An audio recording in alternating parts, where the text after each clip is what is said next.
یہ جو کہا کرتے تھے نا ہمیں اللہ نے اتنا کچھ دیا، تو اللہ نے فرمایا کہ یہ استدراج ہے. یہ لفظ یاد کر لیں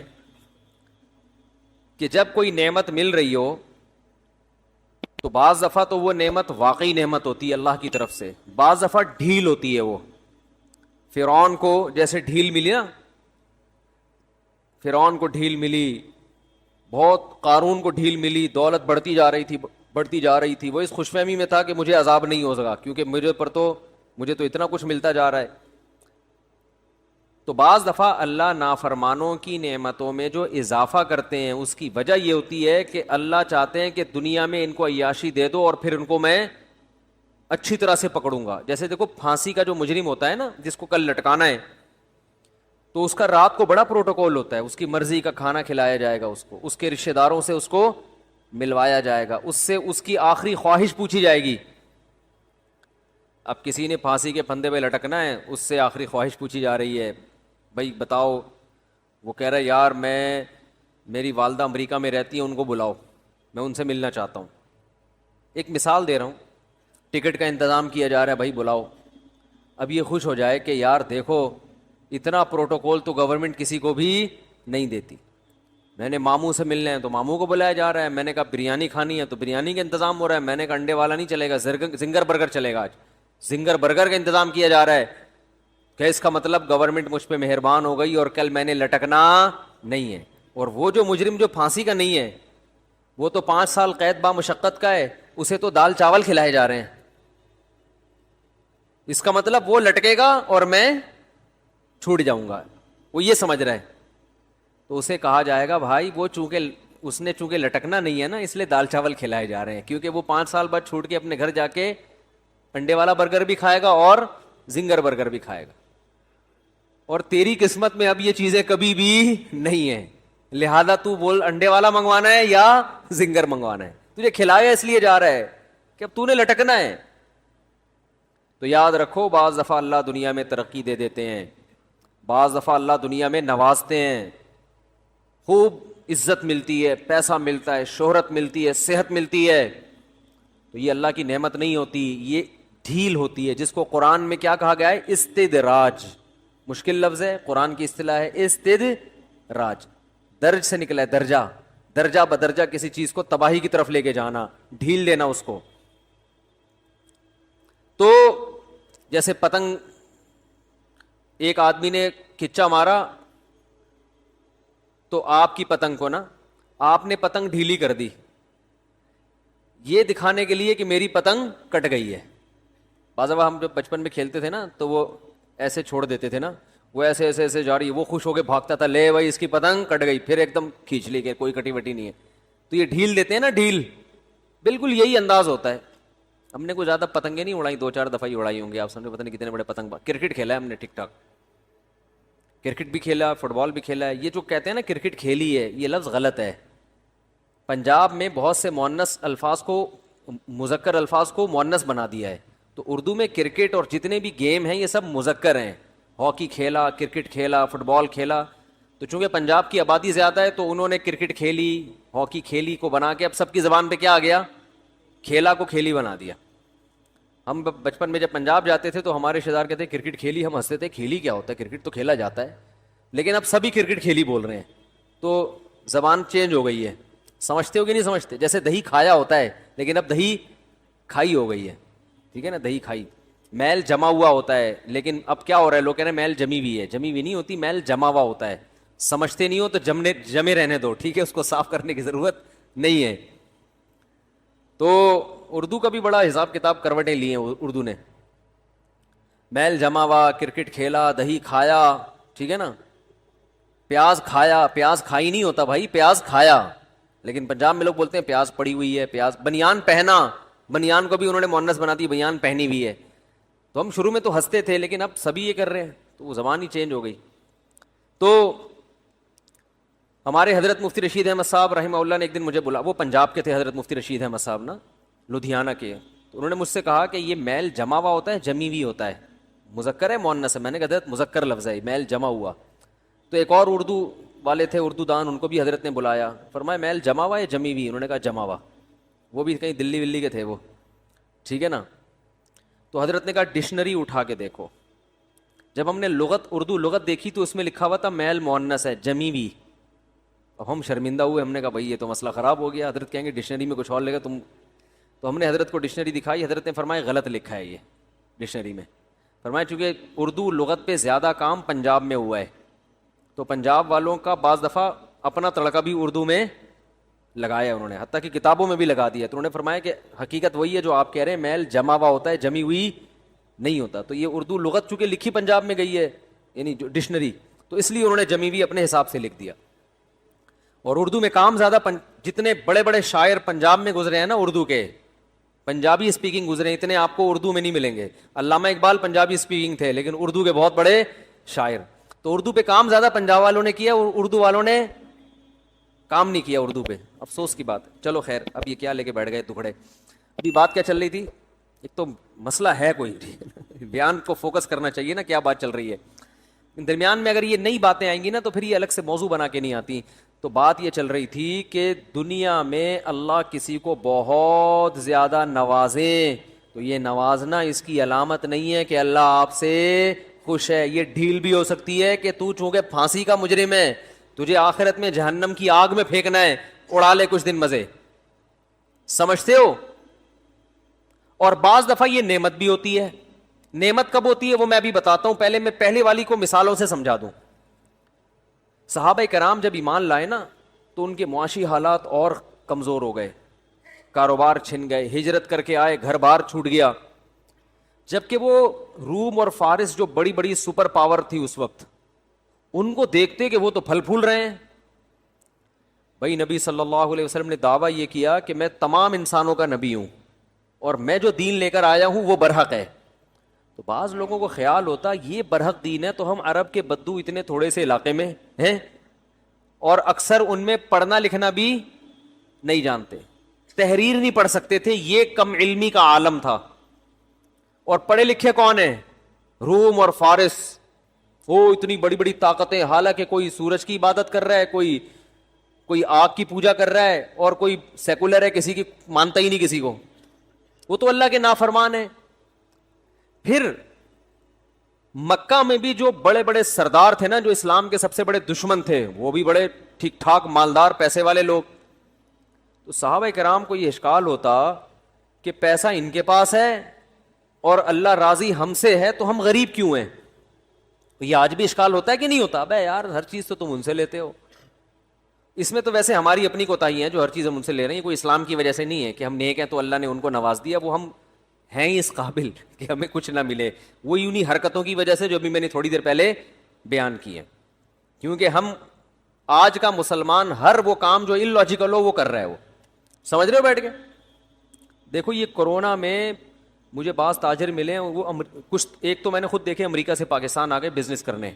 امریکہ سے کہاں آ رہے ہیں؟ پاکستان. کہہ رہے ہیں امریکہ میں بزنس ابھی نہیں ہے, ابھی پاکستان کے پھلنے پھولنے کے دن ہے. صحیح ہے نا؟ لیکن پاکستانیوں کو یہ بات معلوم نہیں آ رہی. یہ گوروں کو پتا ہے, گورے آ رہے ہیں, گورے کہہ رہے ہیں ادھر لگاؤ پیسہ, کیونکہ کرونا نے نا دنیا کو بالکل الٹ دیا ہے. ہمارے استاد بہت ذہین ہے, اللہ ان کی عمر میں برکت دے. انہوں نے فرمایا تھا کرونا پھیل رہا تھا شروع میں, انہوں نے کہا کرونا کے ختم ہونے کے بعد دنیا بالکل چینج ہو چکی ہوگی, بہت اٹک پٹک ہوگی. ابھی بہت سے مالدار غریب اور بہت سے غریب اوپر. تو اس میں وہ ترقی کرے گا جو کیا استعمال کرے گا؟ کھوپڑی. اور جو مکھنچو بن کے عاملوں پہ ڈالتا رہے گا نا بندش, جادو ٹونا, اور مجھے تو پتہ نہیں اللہ کا میرے ساتھ مسئلہ کیا ہے, میرے تو کوئی کام ہی نہیں ہوتا, میری تو شادی نہیں ہو رہی. کرونا میں شادیاں بھی ہوں گی کیونکہ موتیں مردوں کی زیادہ ہو رہی ہیں. حقیقت بتا دوں بہت سی عورتیں بیوہ ہو گئی ہیں کرونا میں. رشتے بھی ملیں گے, لیکن یہ بیٹھ کے کیا کر رہا ہے؟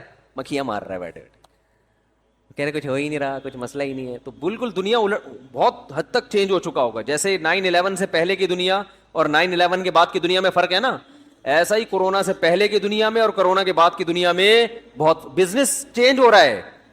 آن لائن چیزیں بکنا شروع ہو گئی ہیں. اب لوگوں نے آلو پیاز ٹماٹر آن لائن بیچنا شروع کر دیے, تو بہت کچھ چینج ہوگا ابھی. تو جو کھوپڑی استعمال کرے گا نا وہ اس چینجنگ سے کیا کرے گا؟ فائدہ اٹھائے گا. کل ایک انگلش لینگویج ٹیچر ملے, میں نے کہا آپ کا تو بزنس کم چل رہا ہوگا. انہوں نے کہا جتنا میں نے لاک ڈاؤن میں کمایا ہے نا اتنا میں نے پہلے کبھی نہیں کمایا تھا. کہنے لاک ڈاؤن میں تو سارے مجھے اسٹوڈنٹ یورپ امریکہ کے مل رہے ہیں. نہیں آ رہی بات.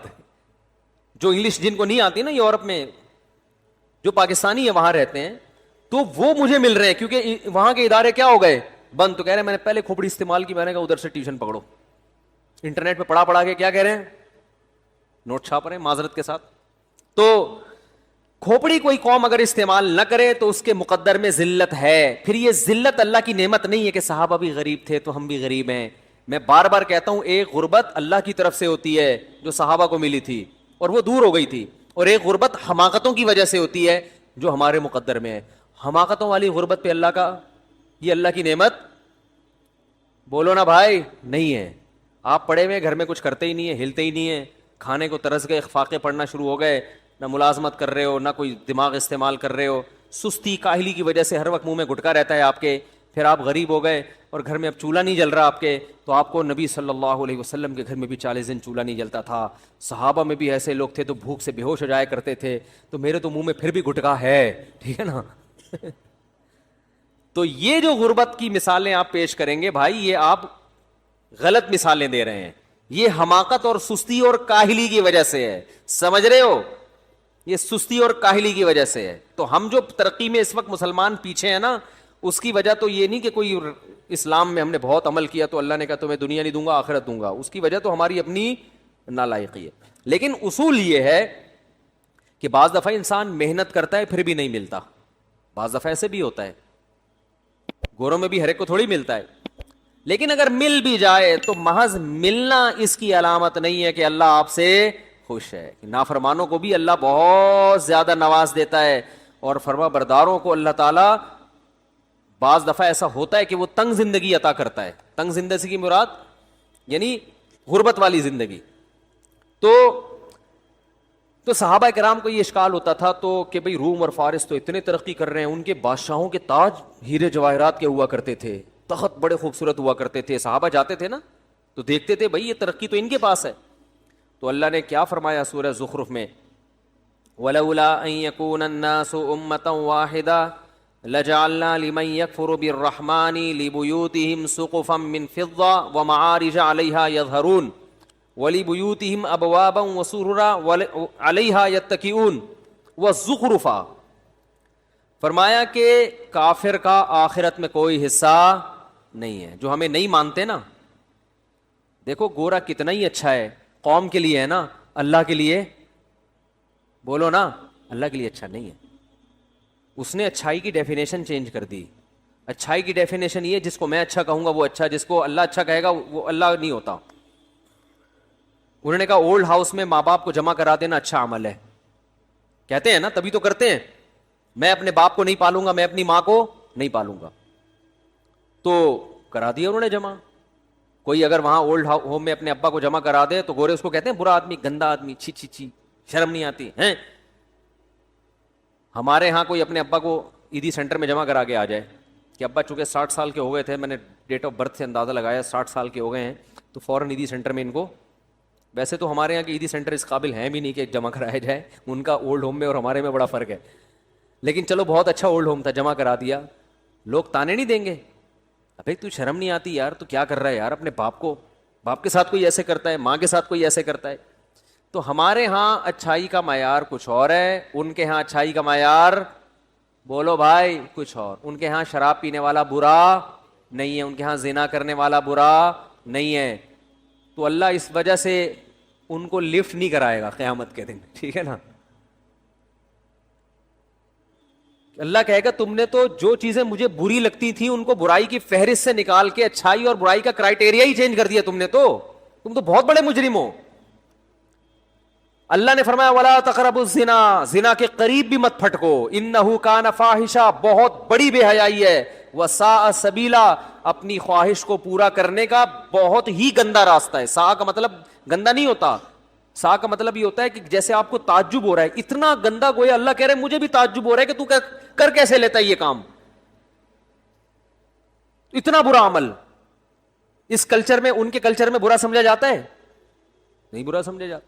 اس لیے وہ اتنے برے ہو کے بھی اچھے ہیں, اور ہم زنا سے بچتے ہیں, ہم شراب سے بچتے ہیں, ہم اپنے ابا کو گھر میں ٹی بی بھی ہو جائے نا تو دور نہیں بھاگتے اس سے, کورونا بھی ہو جائے تو گھر چھوڑ کے نہیں بھاگتے. ہم کہہ رہے یار SOPs پر عمل کروں گا گھر سے باہر. یہ نہیں کہ ابا کو کورونا ہو تو میں گھر چھوڑ کے بھاگ جاؤں. مفتی صاحب نے بھی کہا تھا گھر سے باہر SOPs ہے, گھر میں ابا کو کورونا ہو جائے تو بھاگنے کی ضرورت نہیں ہے, توکل کرو وہاں پہ. تو ہم جناب ابا کو گھر میں رکھ رہے ہیں, بیوی کو ساری زندگی کما کے کھلا رہے ہیں, کھلاتے کہ نہیں کھلاتے, اور ادھر وہ انڈے والا برگر بھی کھائیں گے تو بیگم سے کہیں گے انڈے والا تم اپنے پیسوں سے برگر اور میں اپنے پیسوں سے.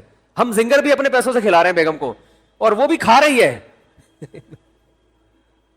اور ایسی ڈھٹائی سے کھا رہی ہے جیسے وہ, یعنی وہ بھی سمجھتی ہے میرا حق ہے. لا بھائی تیرے کو کب سے بولا میں زنگر والا برگر لے کر, ابھی تک لائے نہیں, میں انتظار کر رہی ہوں.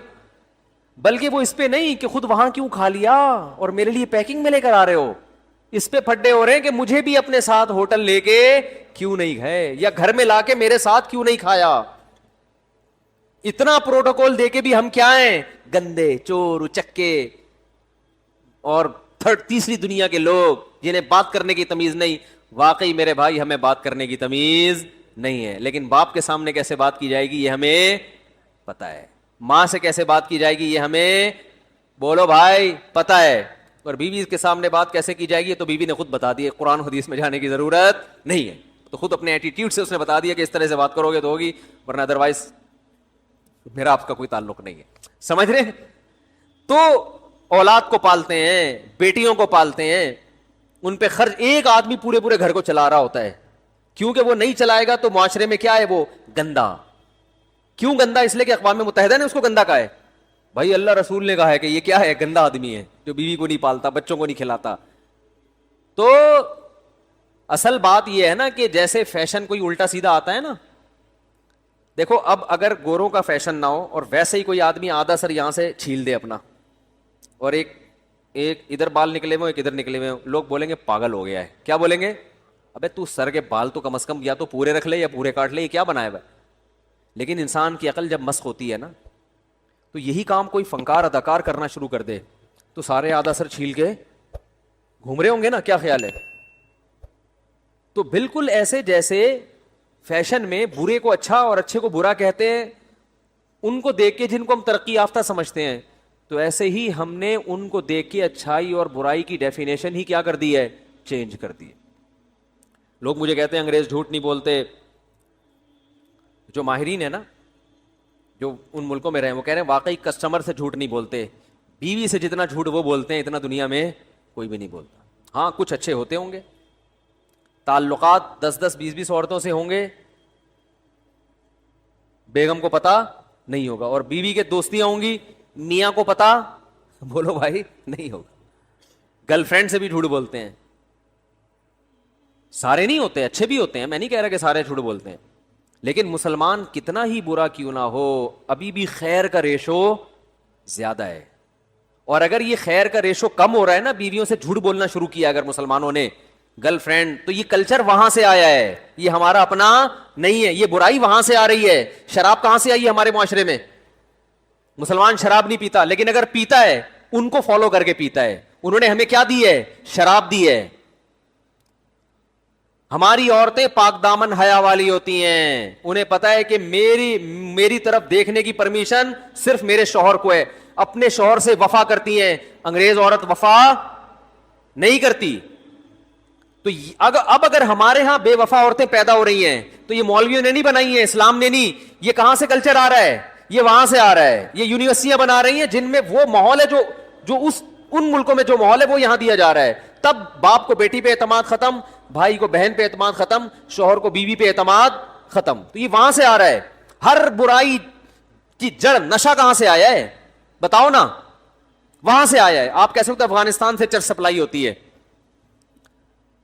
افغانستان میں جب تک اسلامی حکومت تھی چرس کی خرید و فروخت پہ پابندی, جیسے اسلامی حکومت ختم ہوئی ہے دبا کے چرس بک رہی ہے وہاں پہ. سمجھ میں آ رہی ہے بات؟ کیونکہ غیر ملکی کنٹرول ہے. تو بھائی ہر برائی کی آپ تہ میں گھسو گے نا, آپ کو پتا چلے گا ہر برائی کی جڑ میں کفر بیٹھا ہوا ہے. خودکشی ہمارا کلچر نہیں ہے. یہ کہاں سے آ رہی ہے؟ ڈپریشن ہمارا کلچر نہیں ہے.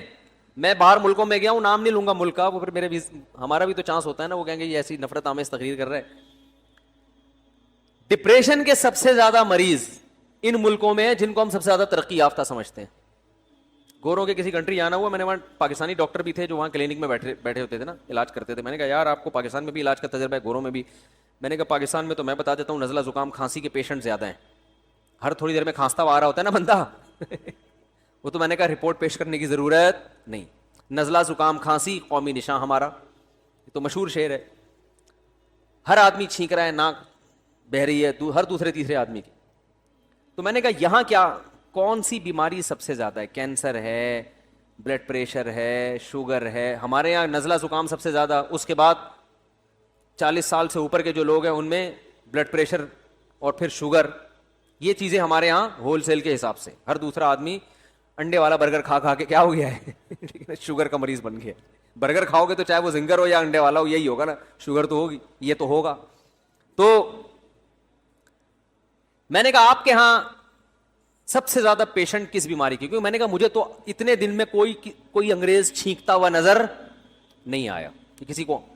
وہ تو اتنے ہیں کہ ہم اگر چھینک لیں نا تو شاید 6 کلومیٹر دور بھاگ جائیں, ہو کہ یار یہ بیماری لے کے آ رہا ہے. آسٹریلیا جب میں اترا نا تو جوتے بھی صاف کروائے ان لوگوں نے کہ دوسرے ملک کی مٹی ہمارے ملک میں لے کر نہیں آؤ, کوئی پتہ نہیں اس میں جراثیم ہو. اتنا صاف رکھتے ہیں اپنے کنٹری کو. وہ تو شکر ہے نہلایا نہیں ان کو, انہوں نے ہم کو لے جا کے عزت کا خیال کیا تھوڑا سا, ورنہ نہلا دلا کے چلو ہمارے ملک میں انٹری کرو. جوتے صاف کرواتے ہیں, مٹی تو نہیں لگی ہوئی, اتنے نیٹ کلین, کو بیماری نہیں ہے.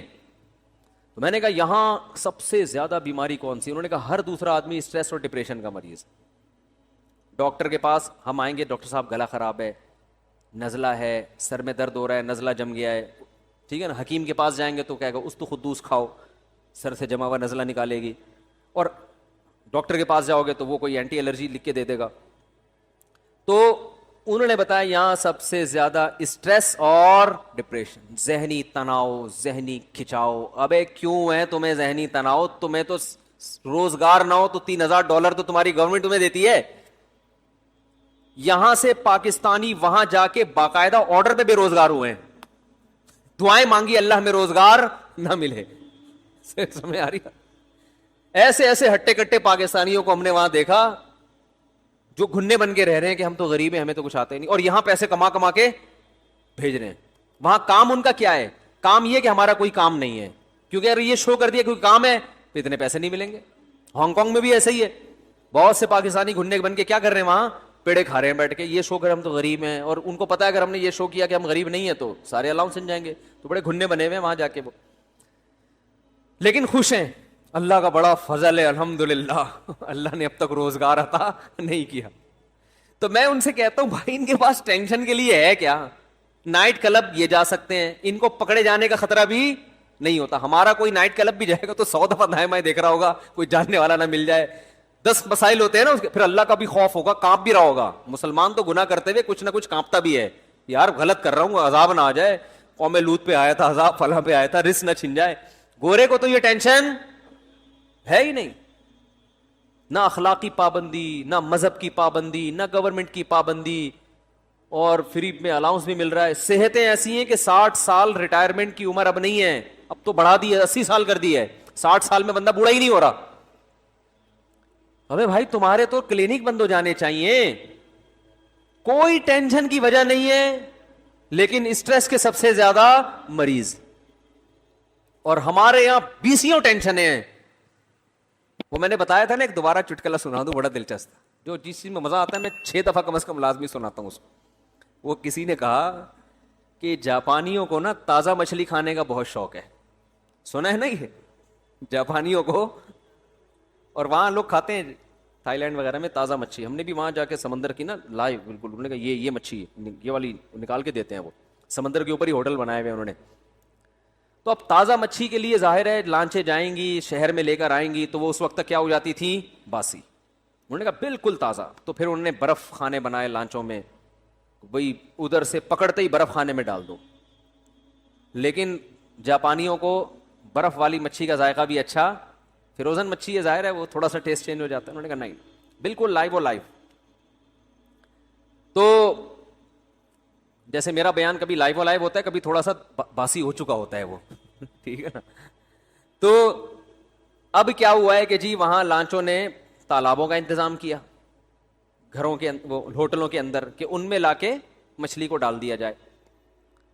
اب ظاہر ہے مچھلی اس میں نیچرل ماحول تو نہیں، سست ہو جاتی تھی نا بھائی، وہیں خوراک مل رہی ہے اس کو، اس کی چلت پھرت کیا ہو گئی، کم ہو گئی. تو جو اس میں ایکٹیونیس تھی، جو اس میں چستی تھی، جس کی وجہ سے گوشت میں ٹیسٹ آتا تھا، وہ چستی کیا ہو گئی، ختم. تو یہ ہربا بھی کیا ہو گیا، ناکام ہو گئی. لیکن جاپان بہرحال کیا ہے، جاپان ہے. وہ ایسے تھوڑی ہم ہوتے ہیں نا، ہم پتہ کیا کہتے ہیں، یقیناً کسی نے بندش کی ہے. کیونکہ بھائی اس کے بعد بھی اگر میرا کسٹمر میری شاپ پہ نہیں بیٹھ رہا، اس کا مطلب ہے کہ مجھ پہ کسی نے بندش لگائی ہے. لیکن وہ جاپانی تھا، وہ روحانی ٹوپی ڈراموں کو نہیں مانتا، وہ ٹوپی ڈرامے نہیں مانتا. یہ اس نے کہا کہیں نہ کہیں کوئی فالٹ ہے، جو کسٹمر کھانا نہیں کھا رہا نا، شوق سے نہیں کھا رہا. بعض دفعہ کسٹمر بتاتے نہیں ہیں لیکن وہ ٹیسٹ نہیں آ رہا ہوتا. کسٹمر یہ تھوڑی بولے گا کہ باسی ہے، وہ کہے گا تمہارے سامنے تو نکالی ہے، باسی کہاں سے ہو گئی، ٹیسٹ نہیں آ رہا. تو انہوں نے کہا یار یہ کیا بات ہے، جب سمندر سے شکار کر کے کھاتے ہیں تو کسٹمر کھاتا ہے، جب یہاں لا کے کھلا رہے ہیں تو کسٹمر نہیں کھا رہا، تو یہ کسی نے بندش نہیں کی ہے، کوئی فالٹ ہے.